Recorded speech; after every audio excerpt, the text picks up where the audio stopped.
Hello, everyone. Welcome back to the 5th episode of EMI Professional Development Series by NTU. I'm Dr. Gina Wenjing Chen from National Zhongzheng University. Well, in the previous 4 episodes, we have already introduced the essence and the capacity of formulaic language and contextualized it in academic speaking, listening, as well as reading and writing tasks, including lots of useful resources for students in EMI classrooms. In the following 2 episodes, we'll switch gear and look into the instructional design to make EMI more friendly and manageable for faculty members who are about to launch their EMI classes. In today's episode, we're exploring the alternative instructional design for EMI courses. We call it micro-learning. The content will be divided into 2 episodes. In this very episode, we'll be looking at the reasons why microlearning can be and should be applied for EMI, and starting to introduce the first 3 phases out of 5. Is my English proficiency good enough for EMI? This is a commonly asked question that I often hear at many EMI workshops at several institutes around Taiwan, especially those from the disciplines in which study abroad experience is marginal among faculty members. Well, European higher education area, the Council of Europe and European Movement International, they all have defined the minimum requirements for EMI instructor is C1.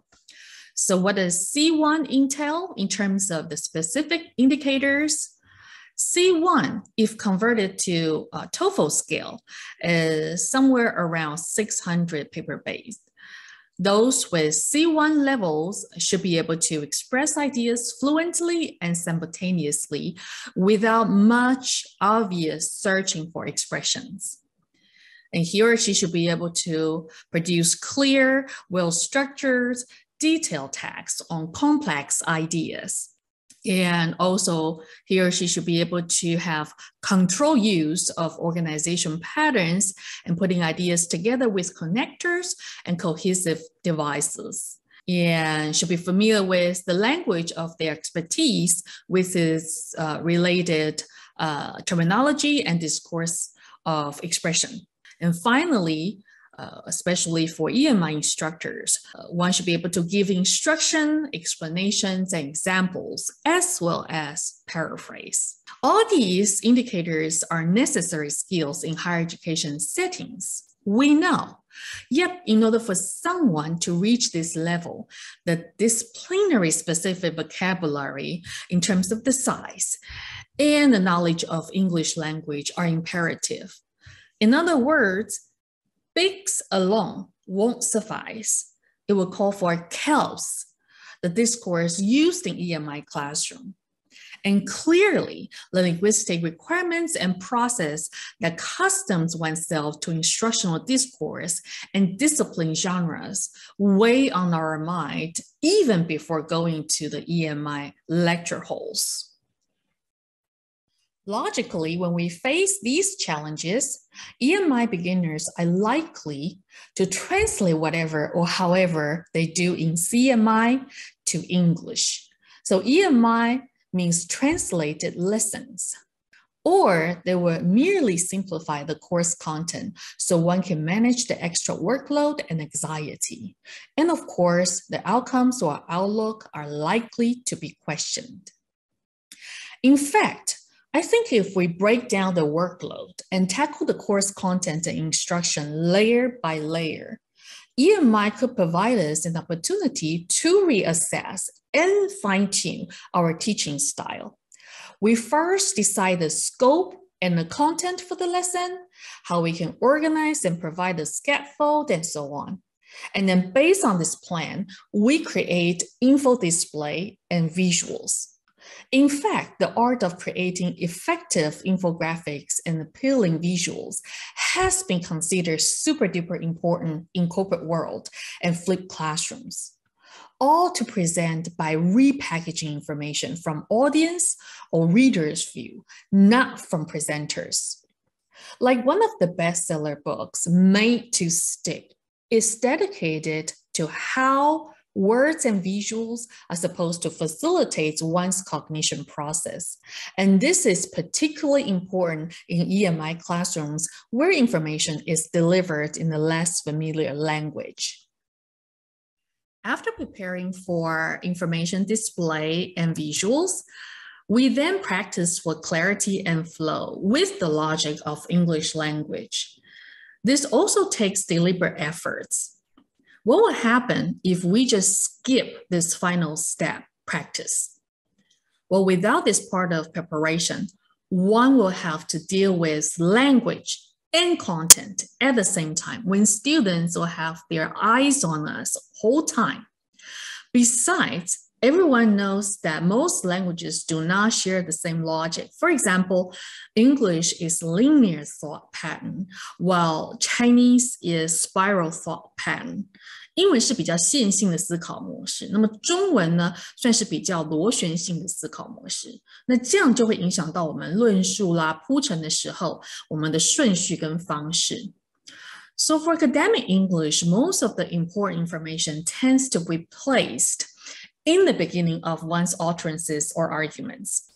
This will affect how ideas are packaged and delivered. I'm only naming a couple of the reasons why it takes rehearsals for us to achieve clarity and flow in EMI. If we have to process language and content simultaneously without prior rehearsals, the likelihood of awkward, meaningless pauses and fillers such as like constantly, then it can destroy the flow, bore our students, and make us more nervous. So these are perfect reasons for us to try an alternative instructional design approach, microlearning. Microlearning isn't a new concept nor a groundbreaking concept. In fact, it has been widely adopted by e-learning and on-job training. Originally, microlearning is all about quick, accessible learning, which offers employees information when they need it, where they need it. The learning units are typically brief, highly manageable within the time frame like waiting for a bus or lunch break. Most importantly, each unit is tied to one single specific learning objective or task in hand. Now, with the impact from COVID pandemic, our online format of schooling becomes necessary. So the idea of microlearning is taking a more vital center stage in education. Same instructional values still sustain in EMI classrooms where instructors are working within students' short attention span and linguistic challenges. To unfold the idea of microlearning in terms of its instructional design, the easiest way, I would suggest 5 phases facilitating students from recalling background prerequisite knowledge from prior lessons and connect the old to the new topic with friendly introduction, and then expand on the fundamental concept or the definition with sufficient examples and variations, followed by some practice or discussion tasks to reinforce and clarify the very concept for the day, and wrap up the lessons with a quick summary. Altogether, we're looking at no more than 45 minutes in one session, preferably even shorter if you can. Then a 3-hour class will be divided into 3 micro lessons. So the entire semester is built from many, many micro lessons rather than long lectures. Now, how do we manage using CALS, academic English, for instructional purposes? To the best we can, the language should be straightforward. Try not to mix up multiple key points and bunch of details all together in complex sentence structures. At least we wait until the students are ready. That means they should develop sufficient mastery of the prerequisite knowledge. Also, we should keep the statements or explanations concise and to the point. Lots of formulaic expressions help signpost our instructional procedure, which can help students identify the intended emphasis when we instructors use them properly. When abundant formulaic language is incorporated effectively and scaffold is provided step by step, EMI microlessons should be clear and knowledge processing become manageable for us and for the students. So earlier, when we mentioned about fighting for students' attention span, according to the article in Statistic Brain, the average attention span of human being is down from 12 seconds in the year of 2000 to 8 seconds in year 2013 to 6 seconds in year 2019. On the top of this declining trend line, students' attention span is often shorter than grown-ups, like instructors or faculty members. So that being said, we have the tendency to overestimate the durations of concentration and hence design hours long of sessions, like undergrad 2 hours and graduate courses 3 hours. The lengthy sessions don't only exhaust us, but also frustrate students. In the modern time, numerous information is competing for personal attention nonstop. When the brain is overloaded, one tends to blank out or randomly opt for the loudest one, and it's rarely their classroom lectures. In other words, in this digital era, from primary to higher education, there has been a constant fight for audience attention between on-site, in-person live lectures and online social apps. This battle is a prevalent and growing frustration among instructors, EMI or not. The biggest hindrance to quality EMI is hiding in the plain sight. That's why most of the online materials are suggested to keep the length within the matter of minutes. Anything more than 30 minutes nowadays is already considered plenty long, even for meetings in private corporates or oral presentations in conferences. Nowadays, there's even a new format called mini sessions or short presentations, which only allow 10 minutes talk. This is a new culture we cannot deny and need to make peace with it and even take advantage of it. In order to accommodate digital natives' learner traits and work with their learning preferences, break down long lectures for EMI into several micro-learning sessions can benefit both sides. It is like breaking down a marathon to multiple rounds of quick sprints, allowing yourself a break and then students some playtime. Eventually, we will get to the destination. As we move along the timeline of our syllabus, the objective of teach every phase should be clear and actualized by building scaffolds step by step. At the same time, the language function supporting the instructional language is also explicit, expressive, and formulaic. This concept has been fully introduced in the previous episodes. For the purpose of demonstration, this online course introduced to psychology at Yale. Please feel free to scan the QR code here and see how the idea is put into practice. In the very beginning of the semester, very first class meeting, professor greets to the students and introduces them to the course requirements while doing the housekeeping, making sure everybody has the syllabus and everything. These are very common and expected routine for most intro sessions. So he will use the formulaic language such as, I would like to welcome all of you to this course, and then say the course title followed by the instructor's name and his title. Next, he will give a very general brief descriptions of the course to tell students what to expect by saying, what this course is going to be is a comprehensive introduction of the study of something, like in this case of the human and the mind. And of course, having TAs to distribute, handout, and etc. These routines students are expecting are supported by a lot of formulaic language, which effectively help the instructor provide important reminders and offer necessary explanations.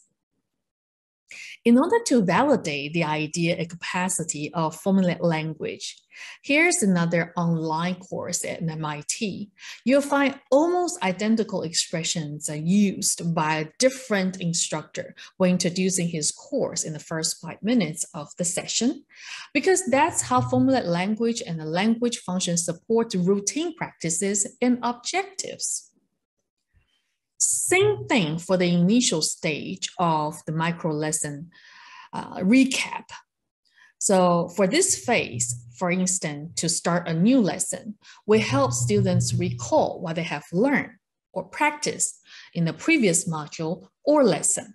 We are likely to use expressions such as, can someone tell me or tell us what something something is? Or remember something that we have covered in the previous week or month or chapter. So when using this kind of formulaic language, students can immediately and intuitively pick up the invitation and begin to search for answers from their memories. We can also ask some questions on the previous lessons for a quick assessment. This is also a great opportunity to see if we need to reteach certain parts in case students have a hard time to remember or reply correctly. After recapping the prerequisite knowledge, we then move on to introduce students to a lesson of the day, the new topic. Some of the strategies are commonly used for this connect stage. Here we have all the choices like giving students an example, telling them a story or anecdote, posing an inquiry, a problem, or some guided questions to launch a quick discussion, or summarizing key points in a different way, or paraphrasing them from different angles to imply controversy and then the need for further learning. All the above are moving students from what they have known to what to be learned. This is the connect stage. In terms of language function, we're starting from narration and working our way toward exposition. All of these will call for pedagogical strategies.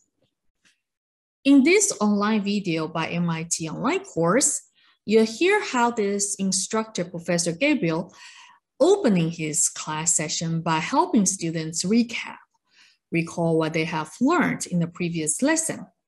And the next 5 minutes, how he connects from the old knowledge they have learned to the new.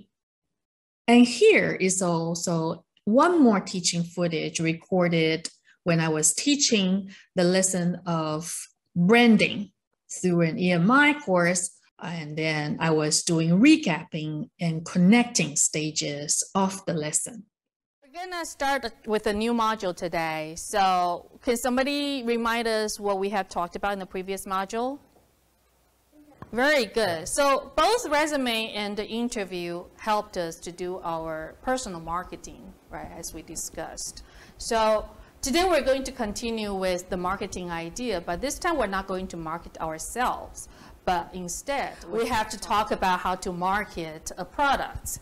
Well, can somebody tell me what is the idea of branding? Is anybody familiar with the idea of branding? I think branding aims to promote a brand or to create an image of a brand. Okay, so that being said, with that as the foundation, so actually that was a very good start for us to kind of tackle this idea of branding. Branding is something that's really popular nowadays across all different kinds of industries, but at the same time, it's also something unfamiliar to Taiwanese students. So today we can take a look at this front page that's branding beyond logos. A lot of people thought that branding is all about logo designs and whatnot, but it's actually much more than that. Well, if we want to talk about branding, we first have to look at the basic ideas of products. Well, product is a very generic terms, right? So, for example, like for everyday commodities per se, what is the thing that you often purchase from a convenience store, for example, like Family Mart or 7-Eleven? A chocolate bar. That's very important for your daily classes, I assume. Other things? Drinks. That's right. So here we have, for example, water. Well, there are tons of different kinds of bottled waters, right? Come from all different kinds of companies. But water is water, right? When we purchase water, products can be something that's on the market to satisfy a want or a need, right? For example, well, water is a physical product. Sometimes the product can be also service, right? A lot of times we go to a restaurant to enjoy the service. And also experiences, you guys will go to Wu Tian's concert, right? And then that is also like experience or event per se, right? Also costs you money. So products actually come in different forms. In both teaching demos, we can see there are lots of and the large amount of formulaic language shared by the two instructors for the purpose of recap and connect. The strategies they both use includes presenting examples, sharing the case study, pointing out the main characters, or using plenty of questions to incite students' curiosity and engagements to the story, and providing the circumstances, the puzzle, and fortify with vivid description, revealing the plots eventually, and the key factors. Well, just in case some students still cannot catch it right away, paraphrasing is often needed. A lot of times, compare and contrast are needed for analytical thinking. And finally, the key concept or theory applications and affirmation for the core concept as the highlights to wrap up the introduction of the new topic. So the formula expressions we hear from both footages are like how they present the new lessons by signaling our topic for the day is this and that. What we're covering today is this and that. Based on what we just discussed, we now will continue to explore this and that. So I'm going to talk more about something. So these are signpost languages signaling extended context. After recap and connect phases, we'll move on to expand to create more depth based on the core concept we have introduced in the previous two phases. Now here we have an example of how this phase is done after recapping and connecting. In this online course, starting from around the 6 minute and for about like 10 minutes long, you can hear how he applied multiple strategies, like starting from a quick summary of the core concept to expanding the depth and the scope of the scope. So here's a QR code to take you to that video where this expand stage begins. While watching this footage, the strategies for expanding from the core concept include transition. It's a quick summary from definition to application.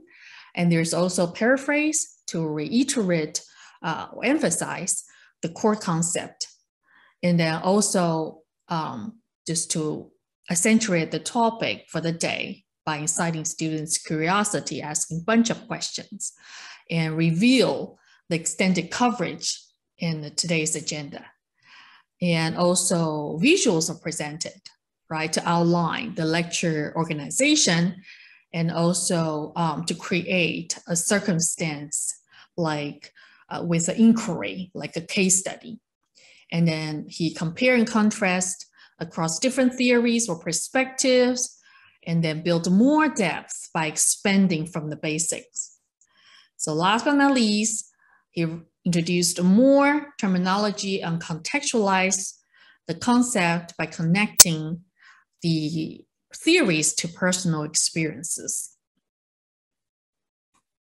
Now, remember earlier, we also reminded us that instructional language has the formulaic nature for us to signal various teaching steps and strategies.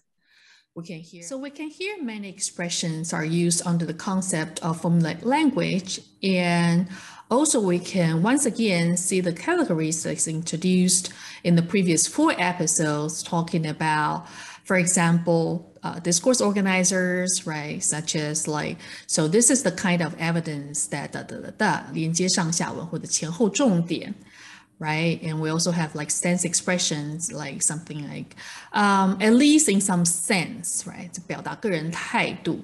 We also have referential expressions, right? Here's the amazing brain, weigh from 2 or 3 pounds and stuff like that. It's like giving some stat or like very precise value from literature, 文献数值的这个数据. So we also have more discourse organizers such as, well, A, B, or C will be supported by this structure, this kind of discourse organizers. And the final two are very typical facilitative phrases, also known as classroom language. So in this episode, we have introduced the necessary preparation involved for EMI: plan, prepare, practice. And then we also tackled how microlearning instructional design can be an alternative instructional design option for EMI beginners. We suggest 5 phases facilitating students from recalling background knowledge or prerequisite knowledge from prior lessons and connect the old to the new topics with friendly introduction and expand on the fundamental concept or definition with sufficient examples and variations, followed by some practice or discussion tasks to reinforce and clarify the very concept for the day, and wrap up the lessons with a quick summary.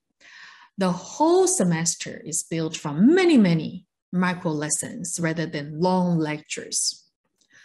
Applying the formulaic language resources we covered in the earlier episode, we can see how useful expressions are, signposting our teaching strategies to make our instructional language simpler, more concise, more to the point, and finally help us reach very high clarity for our students. So in this episode, we demonstrate the first 3 stages: recap, connect, and expand for microlearning lessons. In the next episode, we'll introduce the second half of the microlearning lesson planning. Thanks for watching. See you next time.